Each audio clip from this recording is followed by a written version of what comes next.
Hello guys, நம்ம வந்து தூண்டிலில் எப்படி செய்ய போது பார்க்குறோம்.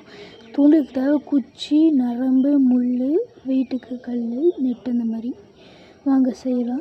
ஃபஸ்ட்டு முள் வந்து ஒரு சில பேர்த்துக்கு ரொம்பவே டவுட்டாக இருக்கும். அதாவது நம்ம மீன் முள் போட்டு மீனே மாட்டாது. அது ஏன்னா இந்த மாதிரி முள் எடுத்துக்கோங்க. ஒரு நல்ல கூசாக்கு முள் இந்த இடத்துல வச்சு இங்கேருந்து இப்படி இழுத்து பாருங்கள். இந்த மாதிரி மாட்டினா ரொம்ப ஷார்ப்பு, உங்களுக்கே தெரியும். அது இந்த மாதிரி மாட்டினா நல்லா ஷார்ப்பாக இருக்கும். ஷார்ப்பாக கண்டுபிடிச்சிடலாம். ஓகே, இப்போ வந்து நம்ம தூண்டில் எப்படி கட்டுறதுன்னு பார்க்கலாம். நிறைய பேர் இந்த மாதிரி கட்டிக்குவாங்க, இல்லை சுருக்கு முடி கூட போட்டால் ஸ்ட்ராங்காக இருக்கும். நிறைய பேர் தூண்டில் வாங்கும்போது இந்த டேப் கொடுத்துருப்பாங்க. டேப்பை ஃபுல்லாக பிரித்தா சிக்கு மாட்டிக்கும். அதனால பிளேட்டில் வந்து ஒரு ஷார்ப்பாக அப்படி ஒன்று போட்டுக்கணும்.